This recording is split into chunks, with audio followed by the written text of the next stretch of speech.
असंगो अहम पुनः पुनः सच्चिदानंद रूपो अहम अहम ब्रह्मास्मि केवलम। कभी आकाश में उड़ते हुए पंछी को देखा है? ना कोई बंधन, ना कोई सीमा। वह बादलों के बीच निर्भीक उड़ता है, ना कहीं जाने की चिंता, ना लौटने का डर। यही तो है मुक्ति, जहाँ आत्मा हर बंधन से मुक्त होकर अपने शुद्ध स्वरूप में लौट आती है। मुक्ति का अर्थ है बंधन से मुक्ति। लेकिन यह बंधन किसका? ना कोई रस्सी हमें बांध कर रखी है, ना कोई जेल की सलाखें। फिर भी हम जकड़े हुए हैं अपनी इच्छाओं में, अपने अहंकार में, अपने भय में। हम सोचते हैं कि शरीर ही हमारा सारा अस्तित्व है, पर जब यह शरीर एक दिन राख बन जाएगा तब क्या बचेगा? यही प्रश्न वेदांत पूछता है और उत्तर देता है, तुम यह शरीर नहीं हो, तुम शुद्ध चेतना हो। जब यह सत्य हृदय में गहराई से उतर जाता है तब मुक्ति का द्वार खुलता है। केनोपनिषद के अनुसार इह चेद वेदीदथ सत्यमस्ति न चेदिहा वेदिन महति विनष्टि। अर्थात यदि तुमने इसे इसी जीवन में जान लिया तो यही सत्य है, यदि नहीं जाना तो यह जीवन व्यर्थ चला गया। हम जन्म मरण के चक्र में क्यों फंसे हैं? क्योंकि हम इसे चक्र समझते ही नहीं। हमें लगता है कि जो भी कुछ है बस यही एक जीवन है। हमें सुख चाहिए, धन चाहिए, प्रेम चाहिए, मान सम्मान चाहिए। लेकिन क्या ये चीजें किसी को स्थायी आनंद दे पाई हैं? इतिहास उठाकर देख लीजिए। राजा महाराजा, धनवान, कलाकार, योद्धा सब आए और चले गए। उनके नाम रह गए पर उनके साथ कुछ नहीं गया। फिर भी हम उसी मोह में पड़े हैं, उसी दौड़ में, जहाँ हर कोई जीतने की कोशिश कर रहा है पर अंत में सब खाली हाथ रह जाते हैं।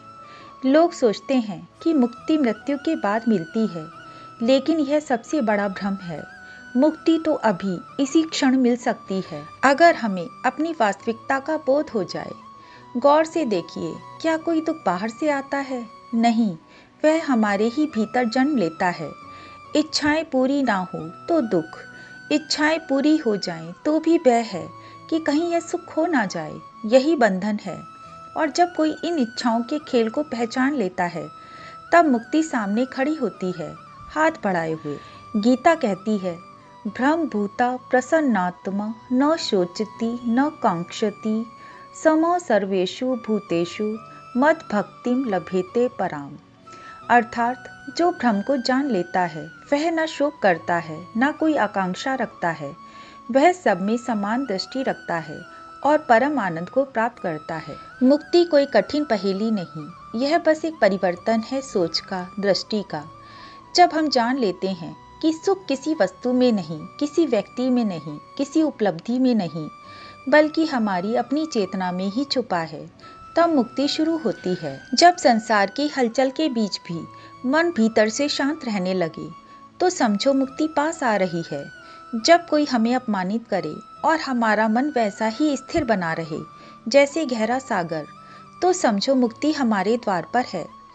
जब जीवन की ऊंच नीच हमें छूना बंद कर दे और तुम आनंद से भर जाओ बिना किसी कारण, तो समझो मुक्ति हमारे भीतर ही जाग चुकी है। मुक्ति कठिन नहीं है, कठिन तो वह जीवन है जो हर दिन हमें भीतर से तोड़ता है, कभी इच्छाओं से, कभी भय से।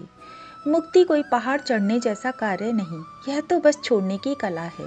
छोड़ दो अपने झूठे अहंकार को, छोड़ दो इस मृग मरीचिका को कि बाहर कुछ मिलेगा।